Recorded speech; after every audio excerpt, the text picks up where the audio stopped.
Hey kids, welcome to our little Grizzo TV. बहुत समय पहले एक शांत और सुंदर गांव में एक अमीर व्यापारी अपनी 3 बेटियों के साथ रहता था। तीनों बेटियों में सबसे छोटी बेटी का नाम सुंदरी था। सुंदरी न केवल अपनी सुंदरता के लिए जानी जाती थी, बल्कि उसकी बुद्धिमानी और दयालुता के लिए भी लोग उसकी प्रशंसा करते थे। उसकी दोनों बड़ी बहनें स्वार्थी और घमंडी थीं, जबकि सुंदरी हमेशा दूसरों की मदद करने के लिए तत्पर रहती थी। व्यापारी बहुत अमीर था, उसके पास 3 जहाज थे, लेकिन एक दिन बहुत बड़ा तूफान आया, जिसमें व्यापारी के सामान से भरे तीनों जहाज खो गए। व्यापारी बहुत दुखी हुआ। कुछ दिनों बाद व्यापारी को खबर मिली कि उसका एक जहाज मिल गया है और बंदरगाह पर पहुंचा है। व्यापारी ने सोचा, अब उसे बड़ी धनराशि मिलने वाली है। उसकी बेटियों ने तुरंत उससे महंगे गहनों और कपड़ों की मांग की, लेकिन सुंदरी ने सिर्फ एक साधारण चीज मांगी, एक गुलाब। व्यापारी ने वादा किया कि वह उसके लिए एक सुंदर गुलाब लेकर आएगा, परंतु दुर्भाग्य से जब व्यापारी बंदरगाह पर पहुंचा तो उसने देखा कि उसके जहाज से सारा सामान लूट लिया गया है। जहाज खाली है और अब उसके पास कुछ नहीं बचा था। वह बहुत उदास हो गया और खाली हाथ घर लौटने लगा। रास्ते में वह एक घने जंगल से गुजरा और रास्ता भटक गया। ठंड और भूख से बेहाल उसने एक उजाड़ और डरावना महल देखा। व्यापारी महल के अंदर गया और देखा कि अंदर बहुत सारे खाने पीने की चीजें रखी थीं, लेकिन वहां कोई दिखाई नहीं दिया। उसने भोजन किया और आराम किया। जब वह लौटने लगा तो उसने महल के सुंदर बगीचे में एक शानदार गुलाब देखा। उसे याद आया कि सुंदरी ने गुलाब मांगा था, इसलिए उसने वह गुलाब तोड़ लिया। जैसे ही उसने गुलाब तोड़ा, अचानक एक भयंकर दानव प्रकट हुआ। दानव का चेहरा भयानक था और उसकी आवाज गूंजती हुई। उसने व्यापारी पर चीखते हुए कहा, तुमने मेरे बगीचे से गुलाब चुराया है, इसके लिए तुम्हें सजा मिलेगी। व्यापारी डर के मारे कांपने लगा और दानव से माफी मांगने लगा। उसने दानव को बताया कि उसकी बेटी ने उससे सिर्फ एक गुलाब मांगा था और वह गुलाब उसी के लिए था। दानव ने व्यापारी को छोड़ने की शर्त रखी, तुम जा सकते हो, लेकिन बदले में तुम्हें अपनी बेटी को मेरे पास भेजना होगा। व्यापारी ने डर के मारे यह शर्त मान ली और महल से तुरंत बाहर निकल गया। जब व्यापारी घर लौटा तो वह बहुत दुखी और भयभीत था। उसने अपनी बेटियों को सारा हाल बताया। सुंदरी, जो अपने पिता से बहुत प्यार करती थी, ने बिना किसी हिचकिचाहट के महल जाने का फैसला किया। वह जानती थी कि अगर वह महल नहीं जाएगी तो उसके पिता को खतरा होगा।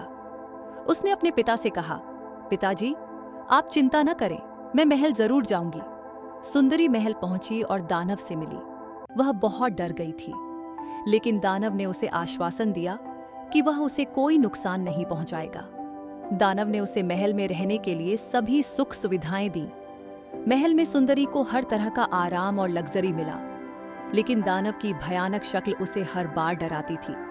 हालांकि धीरे धीरे उसने महसूस किया कि दानव का दिल बहुत दयालु और नरम है। सुंदरी और दानव ने एक दूसरे से बात करना शुरू किया और धीरे धीरे उनके बीच एक गहरी मित्रता विकसित हो गई। सुंदरी को एहसास हुआ कि दानव बाहर से चाहे कितना भी भयानक हो, अंदर से वह एक अच्छा और संवेदनशील प्राणी है। हर रात दानव सुंदरी से शादी करने का प्रस्ताव रखता, लेकिन सुंदरी हमेशा विनम्रता से इनकार कर देती। फिर भी दानव उसकी इच्छाओं का सम्मान करता और उसे कभी मजबूर नहीं करता। सुंदरी ने एक रात दानव से कहा, तुम्हारी शक्ल देखकर मैं बहुत डर जाती थी, लेकिन अब मैं समझ गई हूं कि असली सुंदरता बाहर नहीं, दिल में होती है। दानव ने नरम स्वर में उत्तर दिया, मैं जानता हूं कि मैं तुम्हारे लिए डरावना हूं, लेकिन मैंने हमेशा चाहा है कि कोई मुझे मेरे दिल से देखे, न कि मेरे रूप से। कुछ दिनों बाद सुंदरी को अपने परिवार की याद सताने लगी। उसने दानव से कुछ समय के लिए घर जाने की अनुमति मांगी। दानव ने उसे दुखी होकर जाने दिया, लेकिन एक शर्त रखी कि वह 1 हफ्ते के अंदर लौट आएगी, वरना वह मर जाएगा। सुंदरी ने वादा किया और घर चली गई। जब सुंदरी अपने घर पहुंची तो उसके पिता और बहनें उसे देखकर बहुत खुश हुए। उसकी बहनों ने देखा कि सुंदरी अब महल में रहकर पहले से भी ज्यादा सुंदर और खुशहाल हो गई थी। वे उससे ईर्ष्या करने लगी और उसे महल वापस जाने से रोकने की योजना बनाने लगी। उन्होंने सुंदरी को घर में रोकने के लिए तरह तरह के बहाने बनाए, सुंदरी भी अपने परिवार के साथ समय बिताने में इतना मग्न हो गई कि वह दानव से किया हुआ अपना वादा भूल गई। एक रात सुंदरी ने एक बुरा सपना देखा जिसमें उसने दानव को दर्द में मरते हुए देखा। वह घबरा गई और तुरंत महल लौट आई। जब वह महल पहुंची तो उसने दानव को बगीचे में मरणासन्न हालत में पाया। सुंदरी को अपनी गलती का एहसास हुआ और उसने तुरंत दानव से कहा, मैं तुमसे प्यार करती हूँ, मुझे माफ कर दो कि मैं तुम्हारे पास समय पर नहीं लौटी। जैसे ही सुंदरी ने यह कहा, दानव अचानक बदल गया। वह एक सुंदर राजकुमार में बदल गया। सुंदरी हैरान रह गई। राजकुमार ने बताया कि उसे एक श्राप मिला था और केवल सच्चे प्रेम की ताकत ही उसे इस श्राप से मुक्त कर सकती थी।